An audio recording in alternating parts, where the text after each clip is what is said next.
Hello বন্ধুরা, অন্নপূর্ণা হেসেলে জানাই তোমাদের সকলকে স্বাগত। আজ রান্না হবে এঁচোড়। মা গত রাতে এঁচোড়টা কেটে রেখেছিল। এই যে আমি এঁচোড় এখন সেদ্ধ বসাবো, আলু আর এঁচোড় একসঙ্গে সেদ্ধ বসিয়ে দিচ্ছি। যে সেদ্ধ হয়ে গেছে, সেদ্ধটা দেখো কেমন, এই যে এরকমভাবে আমি দেখিয়ে দিচ্ছি। এরকম হয়ে গেলে ভাববে সেদ্ধ হয়ে গেছে। সেদ্ধ হয়ে যাওয়ার পরে আমরা নামিয়ে দিলাম। এইবার আমরা বেটে নেবো আদা, জিরে, রসুন, লঙ্কা এবং পাকা টমেটো একসঙ্গে আমরা মিক্সিতে বেটে নিয়েছি। এইবার কী করবো, এটা চিংড়ির জন্য চিংড়ি মাছটা ভালো করে সুন্দর করে ভেজে নেবো। চিংড়ি মাছে একটু নুন দিয়ে, একটু হলুদ দিয়ে, এবার হলুদ দেবো একটু দিয়ে, এই যে এবার আমরা সুন্দর করে লাল লাল করে চিংড়ি মাছটা ভেজে নেবো, নিয়ে এই যে নামিয়ে নেবো। এরকমভাবে সবাই নামিয়ে নেবে। এরকমভাবে নামিয়ে নিয়ে এইবার ওই একই তেলে আরেকটু তেল দিয়ে জিরে ফোড়ন এবং তেজপাতা ফোড়ন দিয়ে দেবো।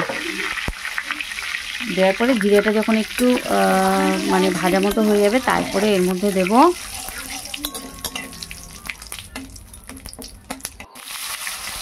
এইবার কুচিয়ে রাখা পেঁয়াজটা দিয়ে দেবো। সুন্দর করে পেঁয়াজটা দিয়ে ভালো করে পেঁয়াজটা আমরা একটু লাল লাল করে ভেজে নেবো, কিন্তু বেরেস্তার মতো অতটা লাল না, একটু লাল লাল করে সুন্দর করে ভেজে নেবো। একটু লাল লাল হয়ে যাবে, নাড়াতে থাকবে এরকমভাবে। এই যে এরকম লাল লাল হয়ে যাবে। এইবার আমরা ওই বেটে রাখা মশলাটা দেবো, যেটা আদা, জিরে, রসুন, লঙ্কা আর ছিল টমেটো। এইবার এই মশলাটা সুন্দর করে আমরা ভেজে নেবো। এর মধ্যে দেবো একটু হলুদ। বন্ধুরা, এখন আমরা নুনটা দেবো না, কারণ আমরা যখন এঁচোড় দেবো তখন নুনটা দেবো, তাহলে আমরা আন্দাজটা ভালো বুঝতে পারবো। এখন নুনটা দেবো না, যে হলুদটা দিয়ে এখন ভালো করে সুন্দর করে নাড়িয়ে নেব। মশলাটা আমরা ভালো করে কষাবো, এরকমভাবে কষাবো। মশলাটা কখন কষে যাবে তোমরা বুঝতে পারবে, মশলা কখনো হাই ফ্লেমে ভাজবে না, মিডিয়াম ফ্লেমে ভাজলে ভালো হয় সব সময়। মশলাটা কষা হয়ে গেলে দেখবে তেল ছাড়বে, হালকা করে তেল ছেড়ে দেবে, তখনই ভাবে মশলাটা কষে গেছে। এই যে দেখো তেল ছাড়ছে। এইবার আমরা দিয়ে দিলাম এঁচোড়টা। যেহেতু সেদ্ধ করা এঁচোড় বেশিক্ষণ সময় লাগবে না, তাই জন্য মশলাটা ভালো করে কষিয়ে নিতে হবে এরকমভাবে। যখন তেলটা ছেড়ে দেবে এইবার দিয়ে দেবো এঁচোড়টা, দিয়ে এই যে দিয়ে দিলাম। এবার ভালো করে নাড়িয়ে নেব সুন্দরভাবে, এই যে এরকমভাবে নাড়িয়ে নেব ভালো করে।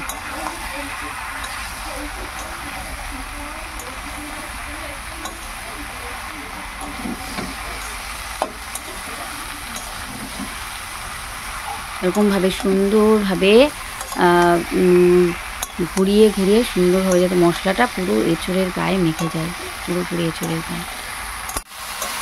আমরা একটু অল্প আলু দিয়েছি, কারণ এঁচোড়টা অনেকটা ছিল, অল্প আলু দিয়েছি। এই যেরকম ভালো করে সুন্দর করে এই যে কষানো, এই ভালোভাবে কষাচ্ছি। এবার কষানো হয়ে গেছে,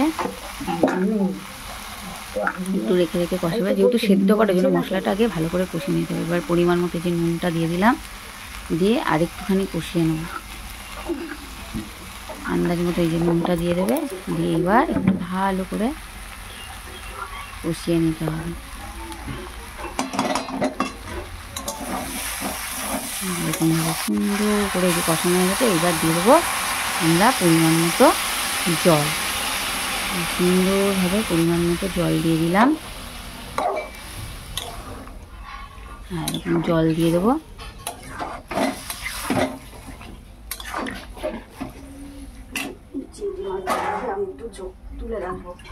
আর একটু জল দেবো।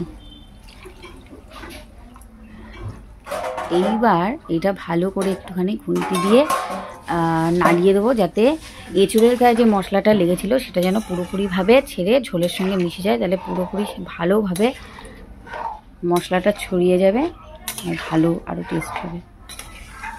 এরকমভাবে নাড়িয়ে ছড়িয়ে দিতে হবে। এইবার এই যে এরকমভাবে সুন্দরভাবে ফুটতে হবে। ফোটার পরে এই যে ভাজা চিংড়ি মাছগুলো দিয়ে দিলাম। দেওয়ার পরে হ্যাঁ, এইবার এরকমভাবে সুন্দরভাবে নাড়িয়ে দিতে হবে ভাজা চিংড়ি মাছগুলো।